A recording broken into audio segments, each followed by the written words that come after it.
Early American Alliances by Catherine DiMartino. New Beginnings. When the European settlers arrived in North America, they had to adapt to a new land with its own geography, history, and culture. There were already people living in this new land who had for centuries adapted their lives to the environment in which they lived. These people were the American Indians, or Native Americans. The settlers and the American Indians had a very complicated relationship. At different points throughout early American history, the settlers and American Indians fought wars against each other, formed trade and military alliances, and shared farming techniques. Two key factors that profoundly impacted the way of life and the interactions between the settlers and American Indians were geography and climate. The geography and climate varied greatly along the east coast of North America. The 13 colonies. The colonists lived along the Atlantic coast of North America. There were 13 colonies, and each colony had distinctive characteristics. However, colonies that were geographically close to one another shared similar climates. As a result, 3 distinct colonial regions emerged. The regions were called the New England, the Middle, and the Southern colonies. The New England colonies. The colonists who settled in the New England colonies found rocky soil, cold winters, and short summers to be characteristic of the region's geography and climate. Because of this, most farmers in New England learned to be self-sufficient. They learned important farming techniques, such as how to grow corn, from the American Indians. Fishing, boat building, and trading were not only popular ways of earning a living, they were also important industries that helped shape the growth of the New England economy. The dense New England forests supplied plenty of timber to build ships. Other natural resources found in New England were iron and animal furs. One way the colonists obtained furs was by trading with American Indians. In 1633, Dutch colonists expanded their fur trade from the Hudson River Valley in present-day New York to present-day Hartford, Connecticut. The English colonists in Massachusetts wanted to compete with the Dutch for the fur trade. The Pequot, a powerful American Indian group, saw the English as more of a threat because there were more English colonists.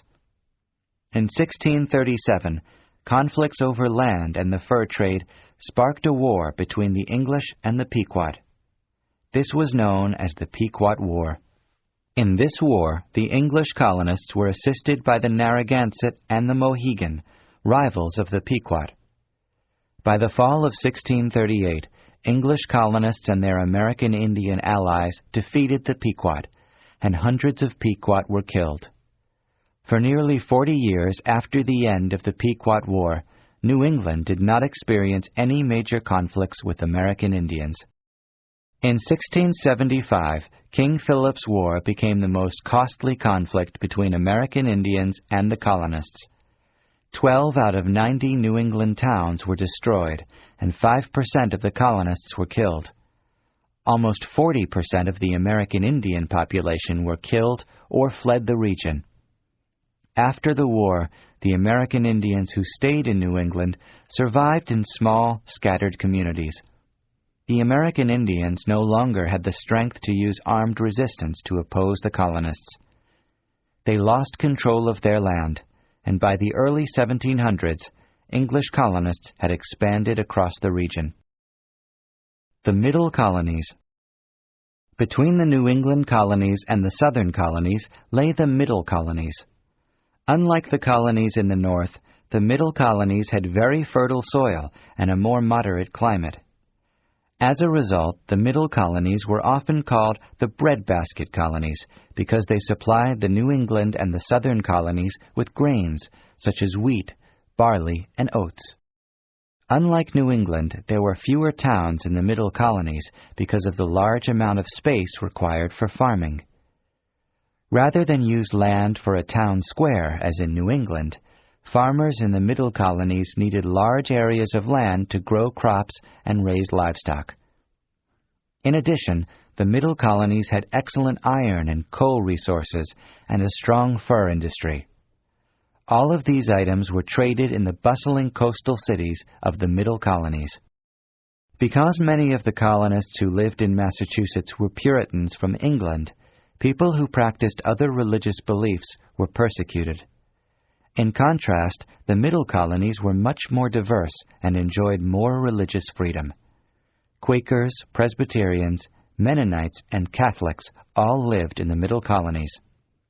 The Quakers, many of whom lived in Pennsylvania, were known for their tolerance, especially toward African Americans and American Indians.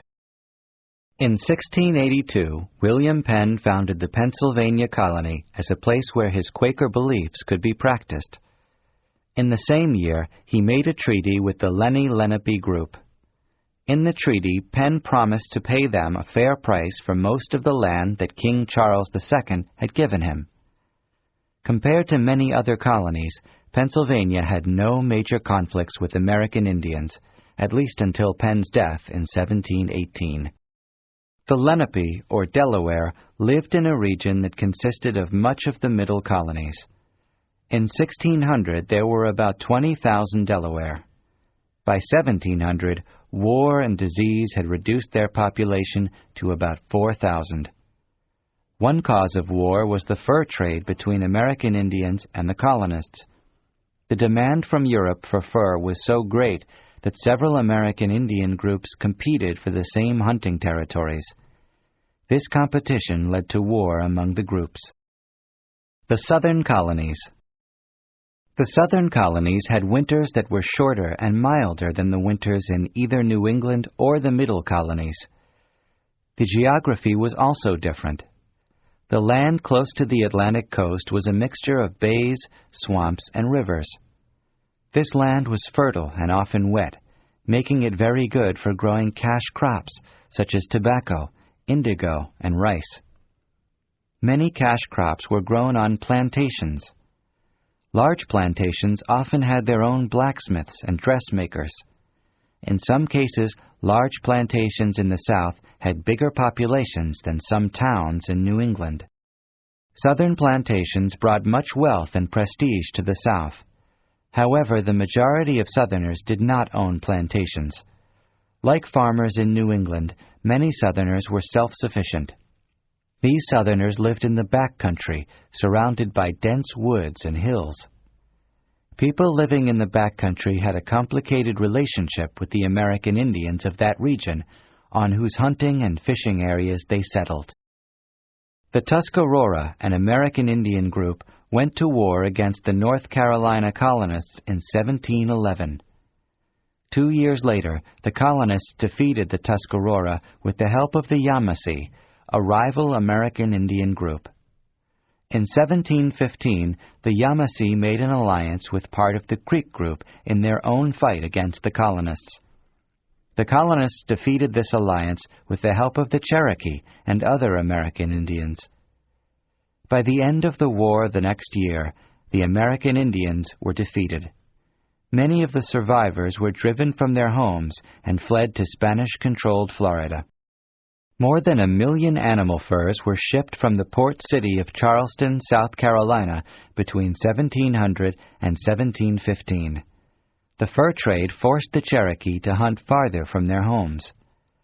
Competition with the colonists for hunting grounds, wars with other American Indian groups, and disease were some of the challenges faced by the Cherokee. Between 1773 and 1792, the Cherokee signed a number of treaties with colonists by which the Cherokee gave up a great deal of their land in the South. The Ohio River Valley. Much of the conflict that occurred between people in early North America was about land. English colonists, French traders, and many different American Indian groups were involved. By the early 1700s, the Atlantic coast was becoming too densely populated. Some English colonists began to cross the Appalachian Mountains and move further west. They moved to the Ohio River Valley, which had very fertile land. By the mid-1700s, the French already had trading posts in this region, where they met American Indians and traded goods. This area was important because the Ohio River was a tributary of the Mississippi River. France had already claimed the Mississippi River and all of its tributaries as part of New France. Both the French and the English wanted to control the Ohio River Valley because it offered access to the Mississippi River, fertile lands, and a central location for trade. In addition, American Indians wanted to protect this region from being settled by the English. Some American Indians depended on trade with both the French and the British in manufactured goods, especially weapons. The French and the English relied on the American Indians for fur trade and military support. All three groups wanted to have control of the Ohio River Valley, and war seemed inevitable. The French and Indian War. In the 1740s, England granted land in the Ohio River Valley to a group of Virginia colonists. These colonists thought the land could be sold as farmland to other colonists. This land grant increased tension between the French and the English. In the early 1750s, the French built forts in the Ohio River Valley to secure what they felt was their territory. The British did not want to lose their claim and demanded that the French dismantle their forts. The French refused the demand, and war soon broke out. George Washington's attempt to capture Fort Duquesne in 1754 is known as the Battle of Great Meadows. The battle took place near present-day Pittsburgh, Pennsylvania. Washington's battle with French forces marked the beginning of the French and Indian War. A number of battles between the British, the French, and their American Indian allies followed. The struggle for power in North America was not the only source of conflict between Britain and France. In 1756, Britain formally declared war on France, and the 7 Years' War began. Most of the fighting between the two countries and their allies took place in Europe. In North America, the British began the war by losing battles to the French. One reason the French were winning was their alliance with American Indians. Even though American Indians traded with both the British and the French, many American Indians feared that the English colonists would drive them from their land. To help gain an advantage, both the French and British made alliances with different American Indian groups. In general, the French had a better relationship with the American Indians because they were traders and did not take the American Indians' land as the English colonists did. The two major American Indian groups involved were the Algonquians and the Iroquois. These two groups were made up of different nations that shared the same language and culture. During the French and Indian War, the French formed alliances with the Algonquians, and the English formed alliances with the Iroquois League. The Iroquois allied themselves with the English because the Iroquois and the Algonquians had been enemies for a long time. In November 1756, the war changed direction when former Prime Minister William Pitt became Secretary of State. Pitt was a very forceful man, and from London he seized control of British forces.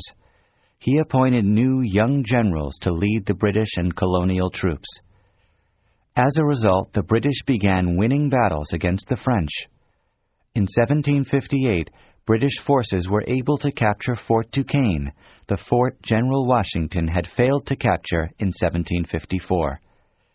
In this victory, 4 years later, Washington was able to take part in the fort's capture. The Iroquois joined the British during the war. The Iroquois hoped that this alliance would help them keep control of their land. The British captured Quebec, the French capital city in New France, in 1759. When the British gained control of Montreal in 1760, most of France's territory in North America fell under British control. In 1760, the war between Britain and France for North America largely ended. However, the two countries and their allies continued to fight in Europe for the next 3 years. After 7 years of fighting, the British won the French and Indian War. The two sides signed the Treaty of Paris in 1763, and France gave much of its land in North America to Britain, including most of Canada and all of its territory east of the Mississippi River. After the French and Indian War, England controlled much of North America. However, the British forts and troops needed to secure this vast territory were too few and too far apart. Because the French had been defeated and were no longer a threat, the colonists began to move west to settle. Many American Indians feared that the growing number of settlers would force them off their lands. This movement by the colonists would soon affect the lives of the American Indians living in the West.